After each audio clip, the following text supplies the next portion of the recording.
I'm in my 40s now, and it just seems like months go by, days especially, but months. And 2021 went by. It just, like we talked about, it's just a blur, man. You get into like this robotic mode. I hate it. Where you're doing what like I get up, I go to work, I do my job, stressed out at some point, right?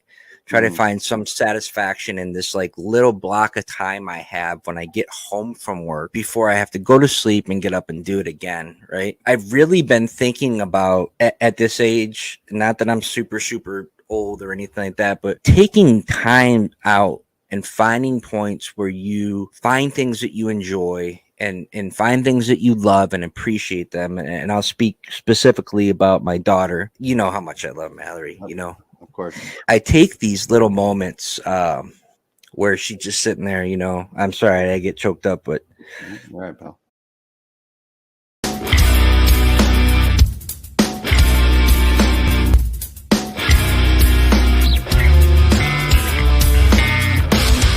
Welcome to Disarranged 1775, your number one live talk show.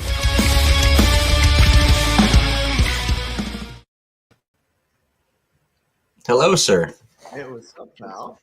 How are you? Dude, I'm doing well. How are you? I'm doing pretty good. Trying to what's that? No, I was gonna comment. You look great. You look awesome, man. Really? Yeah, no, seriously. The studio and the fireplace. I know off air that I joke about you, like I joke about it all the time, and I bust your balls. But you look super great, man. So do you. I appreciate that. I feel like there's something behind that, but I guess I'll just take it for what it is. Thank you. I was gonna say, you're welcome. Does there have to be something behind it? No, there doesn't. That's just me. That's just me, buddy. What was your last week like, man? Let's give everybody a quick update of life. What's going on? Just busy, man. Busy with work and life, and it was nice to have a week off. Yeah. But everything's been crazy. Everything, for everybody. I think right now things are a little stressful and crazy for a lot of people. So, yeah, it was good to have the time. I'm excited to be back and get going and get talking about some of these issues. So. Yep, it's been pretty wild. Obviously, we're going to go over some things tonight. So I've been battling this knee issue. I'm on like week 3 or 4 of really low movement, low ability to really walk around all that great. So I've been dealing with that. So I'm looking forward to hopefully getting an MRI scheduled. I hope in the next week or 2. But as you know, and we've talked about before on here, dealing with the VA sucks. Oh yeah. I mean, you're at the mercy of them. You just got to be very diligent and very assertive and aggressive with following through, because otherwise it'll fall by the wayside, and you definitely have to get that looked at. So yeah, 100%. I hate what I don't like happening is you get pinballed around to everybody else. Everybody passes the buck with the VA. So like I could call one department, oh no, sweetie, they'll be the nicest person to me. Right. But they just keep passing the buck. And so after it's off that one person's plate for that 3 to 5 second encounter of asking a question, yeah, it's immediately pushed over, and then I'm back in another waiting line. And so it's frustrating. And any veteran out here that's dealing with the VA understands where that pain threshold is. So again, definitely excited for tonight. I think we have a good show planned. I think we're going to touch on a pretty important topic where there's going to be multiple layers of it. I think we just take today to kind of do the overall understanding the situation, and then let's definitely stay committed to touching on each piece, because I think it's going to be really big. As you know, it's going to be in the media and everybody's talking about it already. So I think for us and our audience to give you guys the full idea and thought of our feelings about things, we're going to try to do our best to follow up with some of the topics that we talked about in the past. And if you want, you can go onto our YouTube channel if you're not already there and not already subscribed, and go check out all our other videos. We have 1 through 24. Well, 24 will be on tonight, and Yep. we're very, very excited about it, man. So, Yeah, it's awesome. any other final thoughts before we get cracking? No, I just, as I do every week, want to thank everybody for their continued support and sharing and liking on social media. I know sometimes it can feel a little redundant, but we feel the support, we feel the love, and we love you right back. So thank you. Yeah, absolutely. That goes both ways. If you're not with us live and you uploaded it and watched us in a different spot and time, we just appreciate you giving us your time and giving us a shot. Today's sponsor is going to be Neptune's Plumbing and Heating, located right here in good old Baltimore, Maryland. You saw the commercial in the very beginning. Give our man Dan and crew a call. They're expanding. 410-776-5864 for any residential and light commercial plumbing and heating needs. So we're very thankful for you guys. We appreciate it, and we're very happy with all your success. And I did reach out. I'm going to try to get some teas up in here. Weather's There you changing. go. You know what I'm saying? So I like it. tonight, again, we have a great show planned for everybody. We hope everybody's been well. We really appreciate everybody understanding taking a week off. Our idea was to shoot a show, but just kind of didn't work out with a little bit of health issues, which you didn't touch on. Yeah.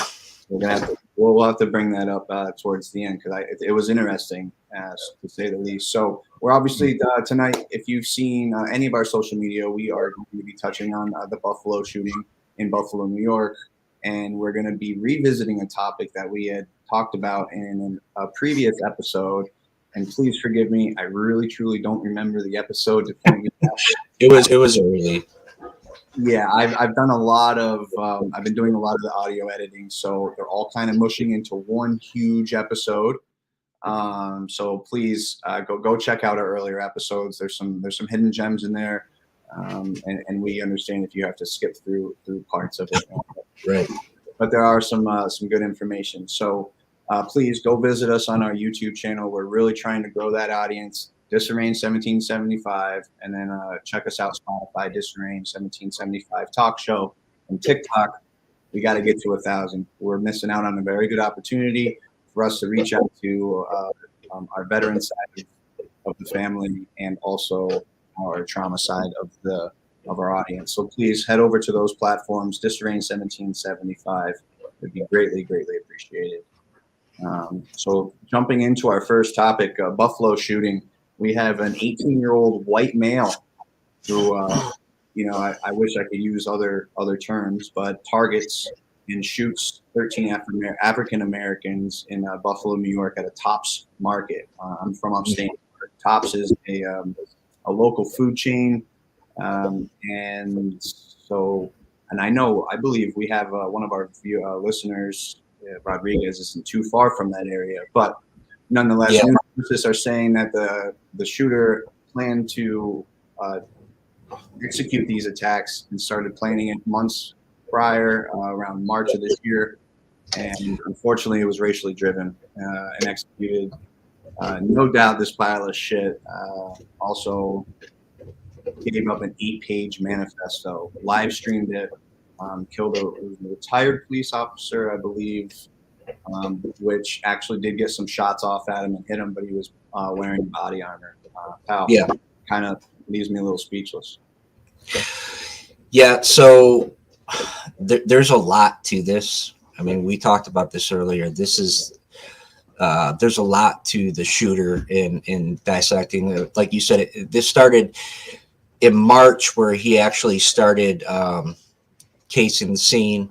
Actually going in and out, and actually the security guard, who was the retired police officer, actually stopped him at one point and asked him, why do you keep going in and out of here? And he said he was doing census taking, so he was trying to get information for census stuff. So they were kind of on alert of his presence, that he was in and out of there so much. And he actually wrote on some of his social media platforms, like, hey, you know, the security guard stopped me today, blah, blah, blah. So, yeah, this is without a shadow of a doubt. It's not arguable. Racially driven. He specifically wrote, you know, how many African American people were there. He tried to find an area that was highly populated with African Americans,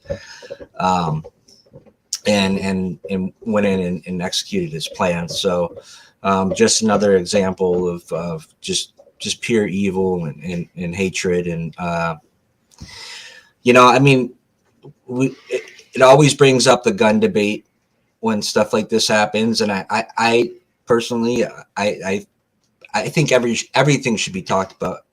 Obviously, we have our right to bear arms, but when you have, you know, jackasses that do shit like this, you have to talk about it, right?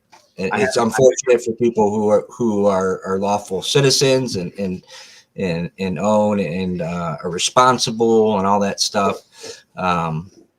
It's just ridiculous. And this is this young man stockpiled a lot of ammo and his assault rifle without his parents knowing.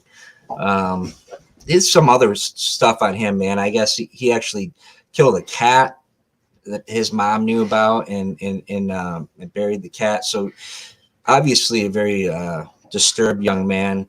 And so, I mean, we're going to learn more about him, unfortunately, and it's going to go, you know, it's going to go into the unfortunately the pages of history about this jackass who did this and harmed those people.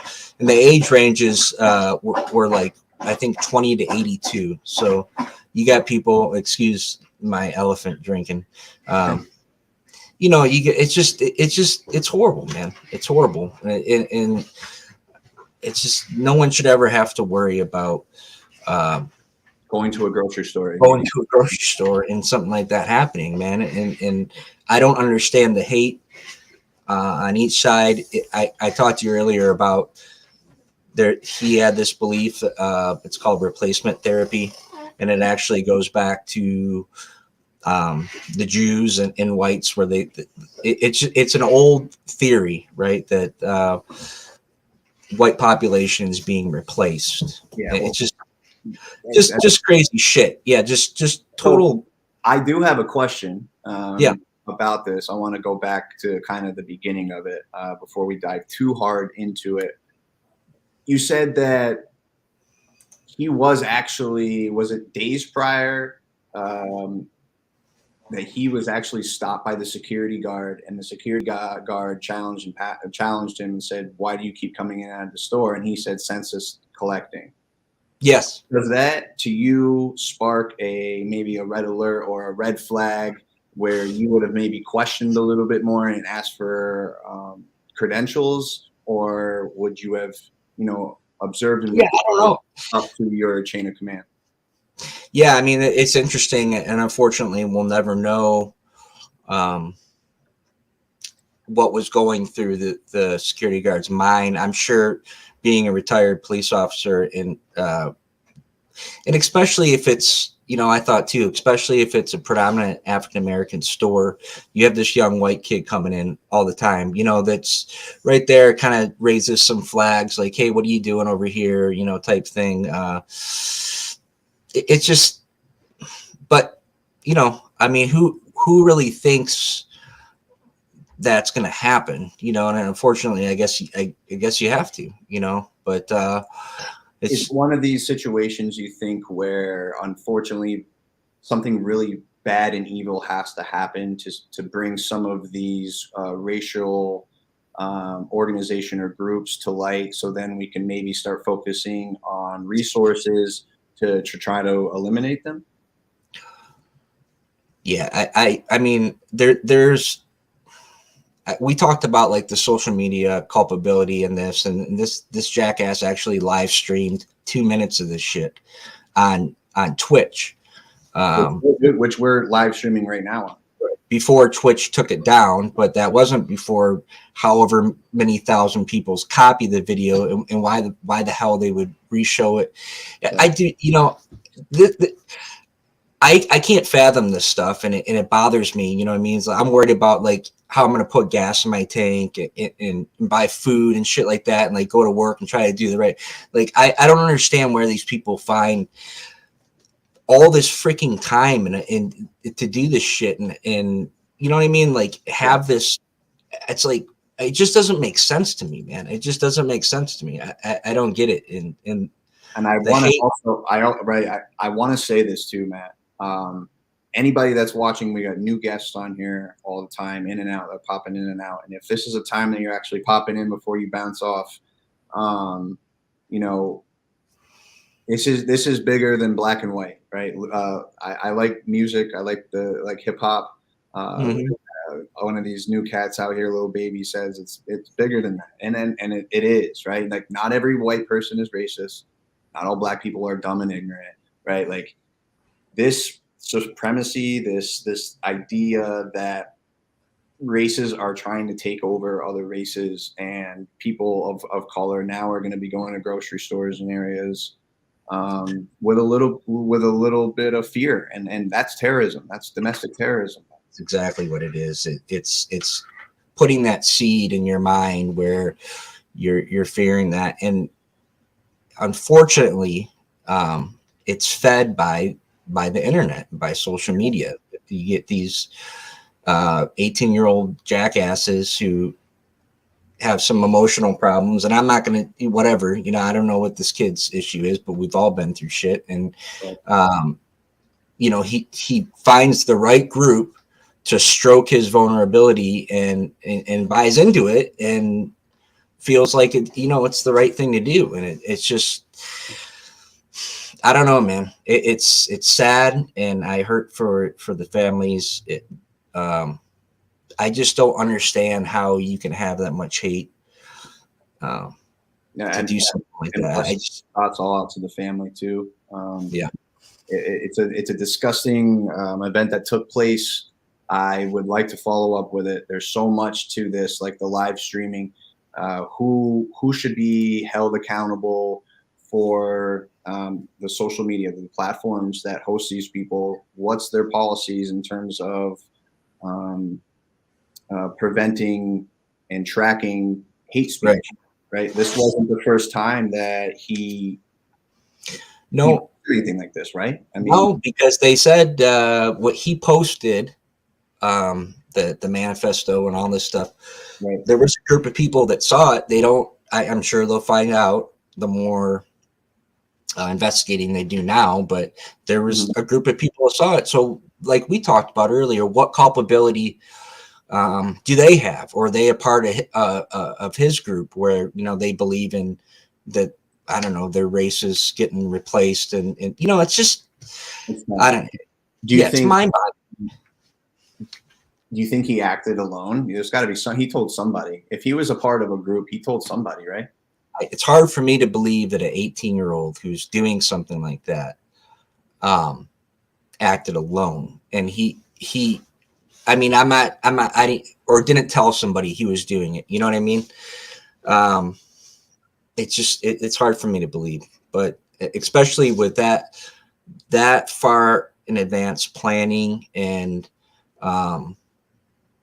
you would have to think that somewhere throughout that he had second thoughts, or maybe like, I don't know. He even wrote down in that damn thing about, I hope the security guard doesn't shoot me. You know what I mean? So he was talking to himself, but it's hard to believe that he didn't have someone there to help him. I mean, he also stated when questioned by the guard that he wrote down that I'm going to have to kill that guy. Yeah, that's what I'm talking about. Yeah, that was in his 8 pages. Right.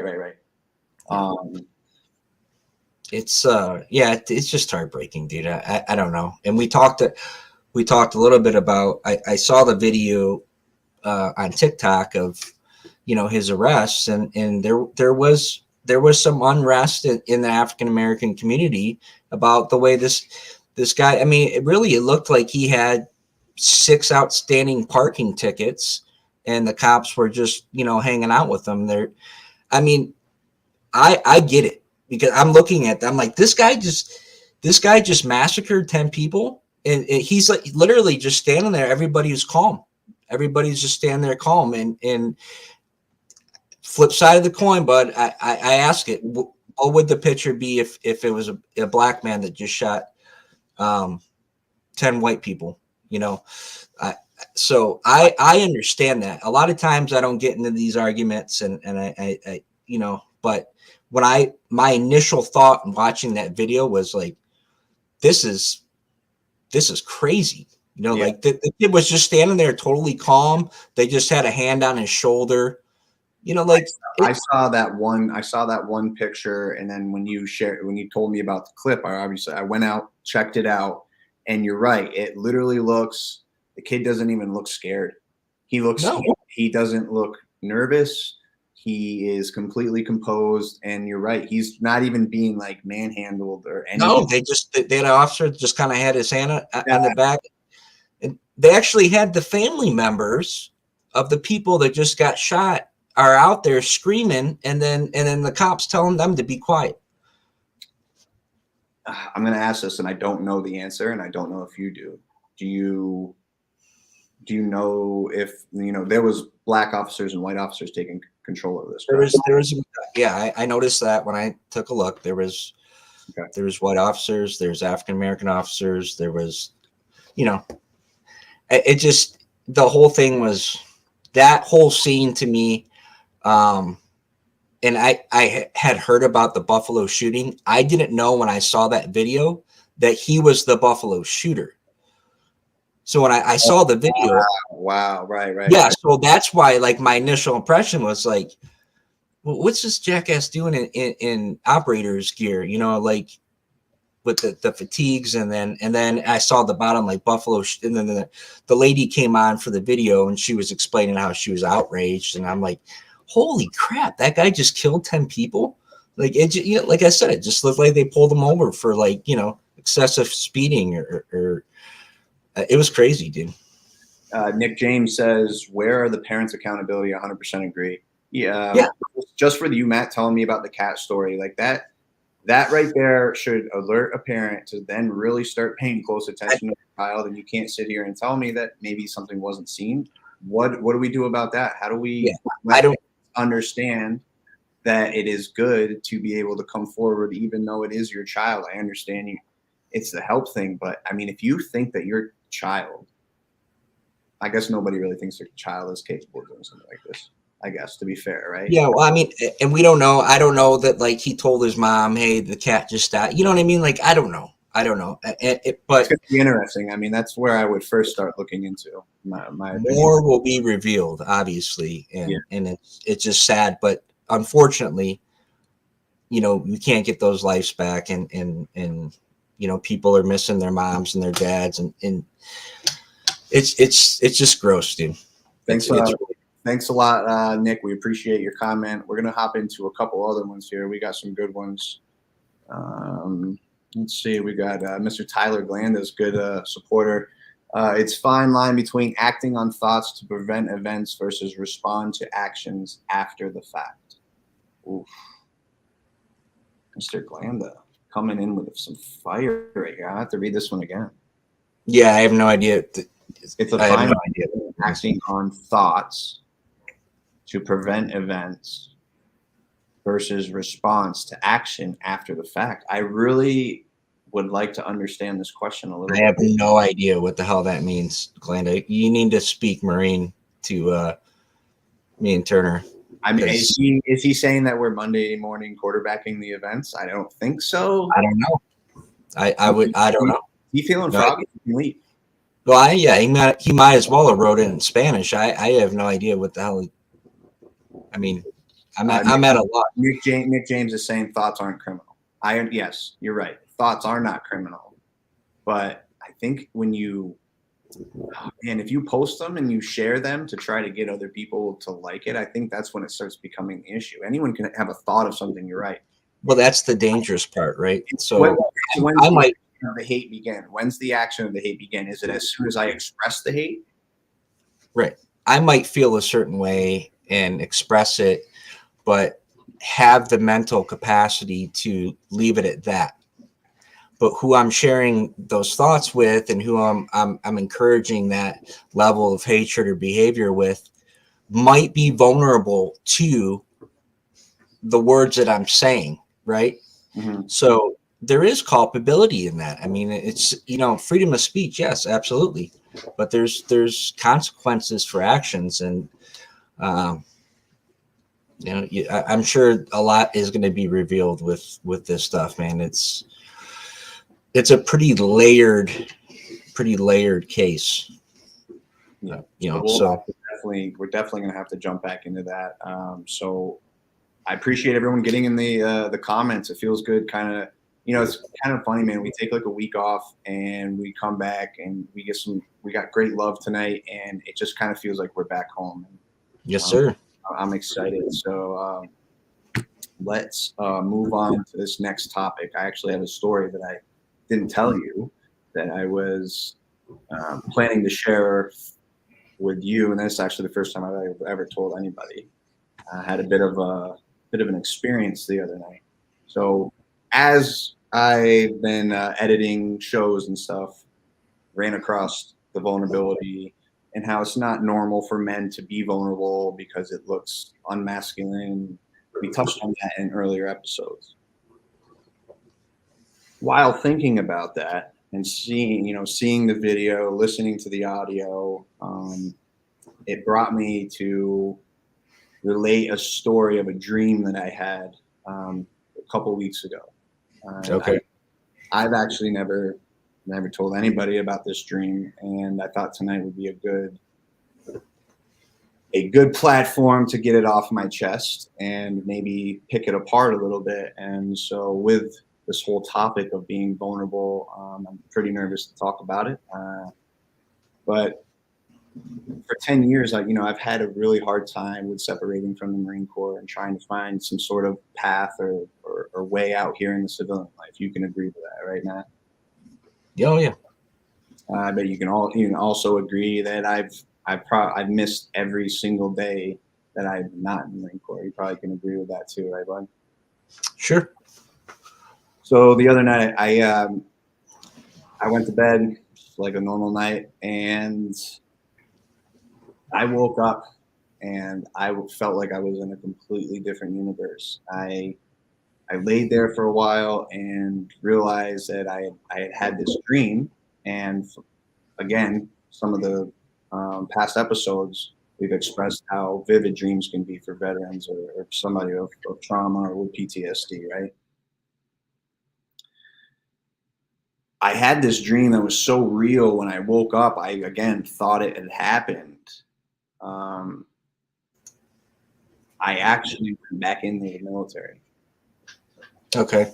Something had happened where warriors were needed, and I knew that inner warrior was going to come out and go sign the paperwork again. And in the dream, I remember being at the airport, right, waiting for the drill instructors or somebody to come down and receive me.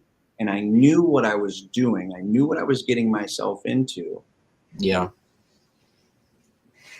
I didn't have any of the feelings that I've had the last 10 years about how much I've missed it. Now, when I say that, I say it. When I say that, I say this about it. I knew in the dream, and I felt it when I woke up. I was there. I was making the wrong decision. Okay. I've had dreams for 10 years and similar to where I was kind of having to go back in and do my thing. Not this intense and not as like going to the airport, saying goodbye to people. Like it was very, very vivid. Yeah. And I woke up, dude, I was crying.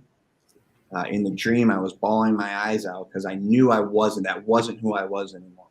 That's what I'm trying to. And that's how I interpreted it. I don't think it's possible it wouldn't have been possible for me to have that dream without what we're doing here.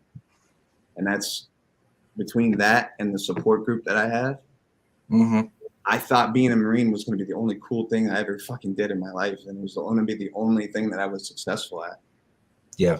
And that's been a very scary feeling. And I think that part of it is it's subsiding a little bit. So yeah, so you think maybe you're coming to grips with closing that part of your life and putting a bow on it, you know, and you're a different Andrew now, right, than you were back then, and I think that's fantastic, my friend, and it's really, really hard to do that, right?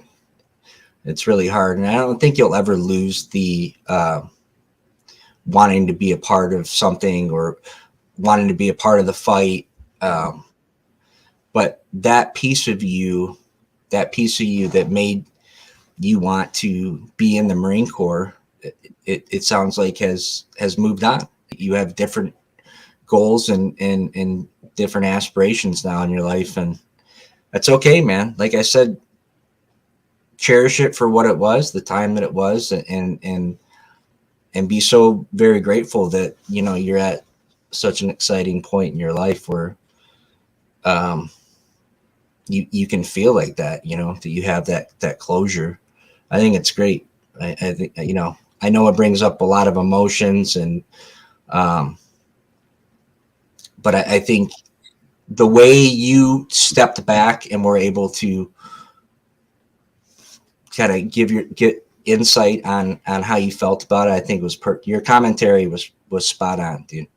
It was, yeah. I mean, it was spot on. I mean, to be able to have the self-awareness that you know, that's not me anymore. You know, that part of my life's, it's closed, and that's fine.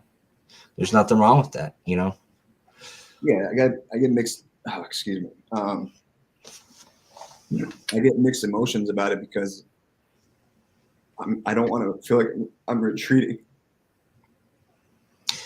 But I don't think that's it at all. I think it's you're at a different stage in your life, bud.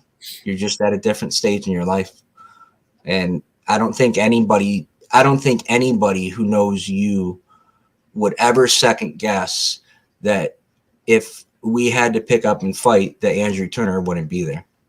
So no one's ever going to say that. We all know you would be the first one out the door, and you know what I mean. So you're just at a different phase in your life, and I think it's fantastic, dude. I mean, I think it's great. You're walking into a new phase, and the door's open, and you're actually getting some sort of emotional closure from it, which I think is good.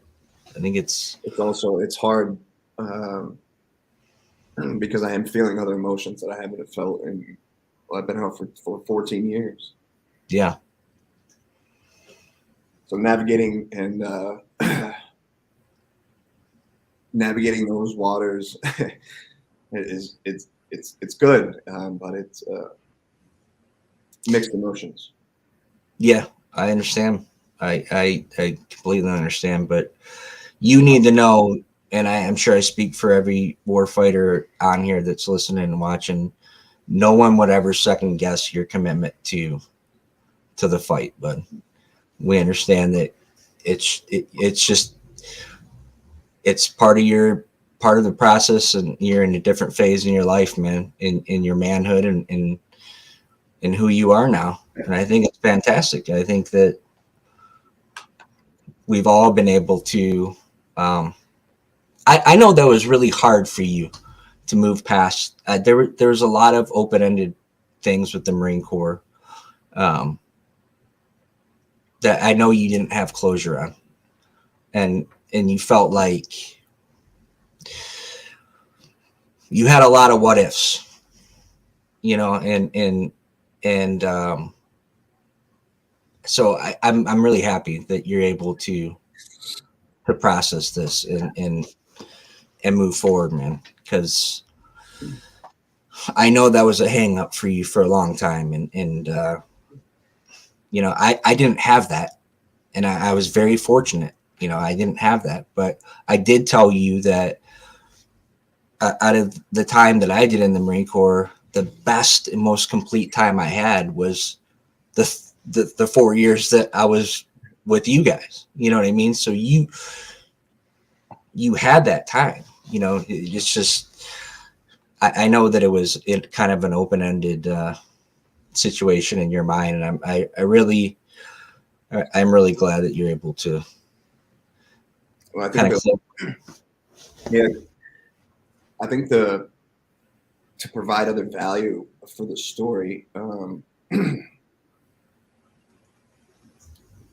couldn't have done it without the support group that I've surrounded myself with, and the bridges that I have mended. Um, once other things in my life kind of I think were taken care of in a sense. I didn't have to rely on um, that warrior mentality so much, and it's allowed me to be more vulnerable. Yeah, you don't have to be Andrew the warfighter every day now. You can be Andrew the man, and man, it's just what an evolution and growth. It's fun to watch. It is. It's I know there's a lot of emotions involved, but you should be really proud and happy of how far you've come in the steps. I am. I was shocked. I mean, it's been 2 weeks since I had the dream. I think about it every day, and I'm like, damn, like, because there's so many times I was ready to go back and just like give up on the civilian life, because I could have weaseled my way back in somewhere. Yeah. And I didn't. Yeah. And you're a better man for it. You have all those situations and all those experiences you had in the Marine Corps, and then everything you've been through afterwards, man, is culminated this growth to where you're at now, man. And it's been painful. You can tell it's been painful, but I think those are tears of joy too. At the same, nervous. It's a whole. Yeah, it's a whole new world. It is a whole new world. There's no doubt about that. And speaking to your the vulnerability part, it's tough. We talked about this last time. It's I mean, just being a man and being vulnerable is one thing. Being a man I can only speak on the Marine Corps because obviously we weren't in the Army or anything, but being a man who when we were in pain or when we were upset or anything, you can't let that show ever. Right. I mean, I think some of us had like maybe one buddy we could talk, you know what I mean? Like maybe you could kind of show yourself, but even then it's, you can never be vulnerable and really expose those raw feelings in the Marine Corps, and especially when you're in a combat zone and all that stuff. So, you're compiling this stigma of I'm a man and I can't show emotions and I can't be vulnerable and I can't ask for help. And then now I'm a Marine and I really can't be vulnerable and I really can't ask for help. I'm supposed to be kicking open doors and blowing shit up and you've got to that point in your life where I think you're just realizing that, hey, it's okay, man. Everybody hurts. Everybody needs help. Everybody needs somebody to be there for them. We can't do this. We can't do this stuff alone. I mean, we can't. Everybody also needs something to dream on. Someone. I'm getting fucking rocked right now. No, dude. I mean, I can see something bigger than that. Mm-hmm. Can't explain it, but I can see it, and that's cool. Yeah, that's fantastic. Yeah, that's awesome, man. So I wanted to call you 2 weeks ago, but I was like, I needed so much time to process it. It was fucking intense. No, and I think that's great that you took that time. And sorry, the horse is wrestling a bone. I think it's great that you took that time and just kind of settled on it, and did some soul searching and really trying to figure out what it meant to you and what it means for your future. And I think that's fantastic, dude. I mean, just spot on. I'm happy for you. And, the growth, the growth that you've shown, man, just in the past year is amazing. And I know it's not always easy, but you're definitely more vulnerable in the sense that you're able to ask for help or talk about things. And that's just huge, man. Being able to communicate with somebody or having people in your life that you're able to speak from your heart and say, I'm weak, or I'm tired, or, I'm scared. Yeah. I mean, and being able to, it's important for our listeners to know that anybody can do that. You got to find at least one person that you can be very open and raw with, and then isn't going to judge you. Yeah. I share some of my thoughts with my inner circle sometimes. You get it. You probably heighten the aggressiveness, but like it's speaking as a veteran, we need that 5-10 minutes to talk very blunt about something that may be bothering us, but then understand that person's not going to judge you for your actions. That's not necessarily who you are. Right. And taking time to slow down your thoughts and understand them and see what they actually mean to you. And that was like probably one of the first times I've ever did that.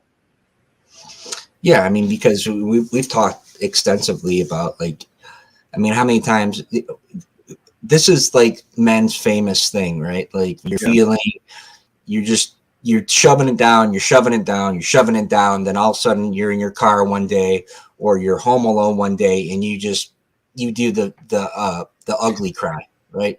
Oh yeah, I thought you were talking about throwing in, putting it, and all that fear and anger, pain, all that comes out, and then you're like, okay, get up, asshole, and then you're fine again for however long. That's what men notoriously do is just you just deal with it, and that's not healthy. That's not a healthy way to live. No. That's not healthy, and so yeah, it's a blessing to have somebody that you can be real with, and like when you say, dude, I'm afraid of this, and yeah, dude, I am too, So you understand that it's a normal thing, man. It's perfectly normal, it's just the way we're conditioned. So yeah, and I mean, the last part I want to touch on the dream was the last point I want to touch on the dream was I wasn't only feeling my feelings about the decision I had made in the dream, right? I obviously had conflicting feelings, but I had felt everybody around me. And that's what fucking broke me. Yeah. That's what broke me. Well, you have people in your life that you love and you care about, and I think it's awesome, dude. It's I know experience. Even though I hate dreaming, but it was a unique thus far ones. I mean, I've had very intense dreams and I woke up thought they were real, but this one was very unique. I could see everything. It was crazy. Yeah. No, I think it's awesome. And as much as powerful and as hard as you love those people in your life, we love you right back. So Yeah, I appreciate that, and I love you too, brother. I just encourage people, man, Matt, to just listen to themselves. You don't need to know shit in this life. Everyone's winging it. Um, we really got to start listening to ourselves. We can talk to psychologists. We can talk to friends. There's medications that can help take the edge off and help focus and slow things down. But at the end of the day, if you're not able to sit down and have conversation with yourself and get real, you're going to be in a spiral, which I think, a lot of veterans are. Yeah. So that's any advice of this show that I could give any veteran out there. That's it. Rewind this part of it, because that's the recipe. At least it was for me. And 10, 11 years has been a long time. Yep. I love the way you said listen to yourself, because we don't normally take time and just sit there and try to listen to what, our mind or our body or our spirit's telling us. You know what I mean? You're just surrounded by the chaos of life and everybody else's voice in your life speaking to you. And you took that time and really reflected to figure out what was going on, and it's so important, man. It's unbelievably important, because everybody's going to give you their opinion on what's going on with you, Yeah, of course. Everybody. Yeah. So I think it's great, dude. I think I love the fact that you took that time and didn't talk about it, and just did some soul searching. And I think it's awesome. I think you'll look back at this point in your life. Definitely. 100%. And I'm glad to share it with you guys. I'm glad to share it with you, Matt. I know there's a lot of cool people watching right now, and I hope at the very least this part of the video can make it to somebody that might be maybe going and experiencing the same thing and having a hard time being vulnerable. Starts with yourself and being able to find one person, you can, at the very least one person. And I truly believe there's more of a majority of people that can find one person than there is not. And so I think that's the message for tonight. Yeah. And most importantly, it's okay to be scared. It's okay to hurt. It's okay to be embarrassed. It's okay to feel stupid sometimes. Like all those feelings, allowing yourself to feel like that and know that you can still be a man and feel like that. It's okay.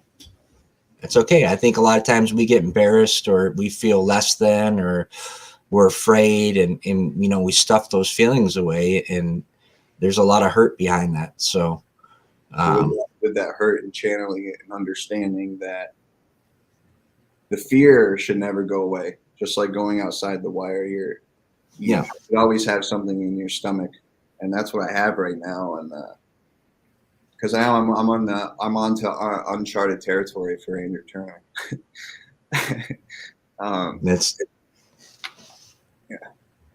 It's exciting, bud, and I'm excited to see the next chapter of your life unfold. I think it's going to be a fun story.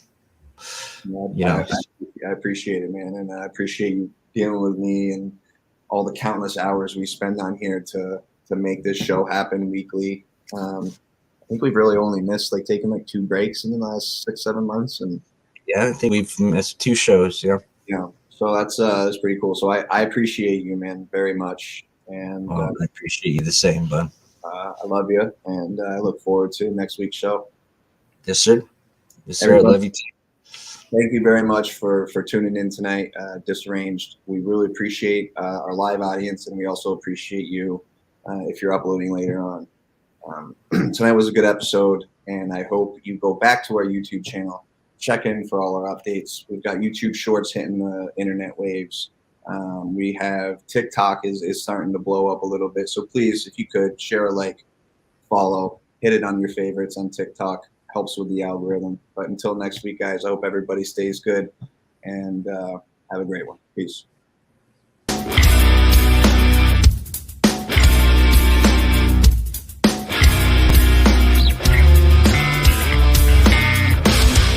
Welcome to Disarrange 1775, your number one live talk show.